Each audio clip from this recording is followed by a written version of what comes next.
One day, a university professor holding a bottle of water, he asked his students how much they think this bottle of water weighs. 500 grams, shouted one student. Another from the back shouted 600 grams. The professor looked at them and said, actually, until we weigh the bottle, we wouldn't know. And then he said, imagine I hold this bottle for a few minutes. What do you think will happen? One of the students shouted, nothing. He said, what if I hold it for a bit longer? Let's say I hold this bottle for, let's say, a few hours.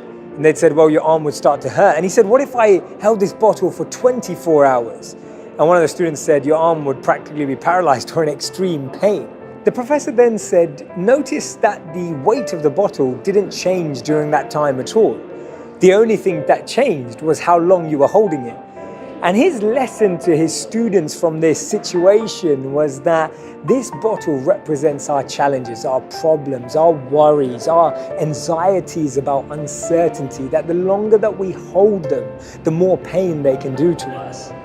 One of the most moving and powerful quotes I've ever heard is from Nelson Mandela, where he said that when I was walking out the door toward the gate that would lead to my freedom, I knew that if I didn't leave behind my bitterness and hatred, I'd still be in prison.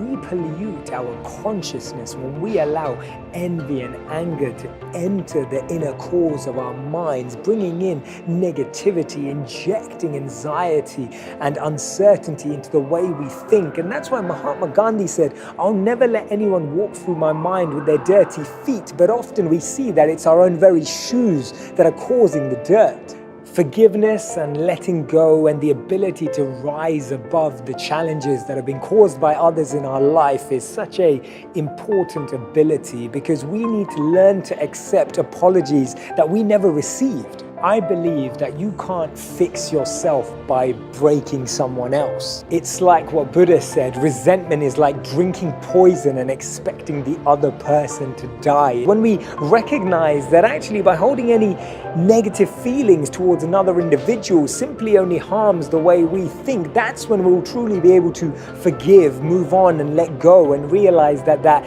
internal healing is what lets us take care of the external circumstances. And this is not easy at all, because we've all been caused pain, sometimes to extreme lengths. Sometimes our hearts have been broken. Sometimes our trust has been misused. Sometimes we've been exploited. Sometimes our loyalty has been tested. And that's why forgiveness doesn't excuse the behavior, but it prevents the behavior from negatively affecting us. And our ego wants us to put others in their place, but we should try to put ourselves in their place.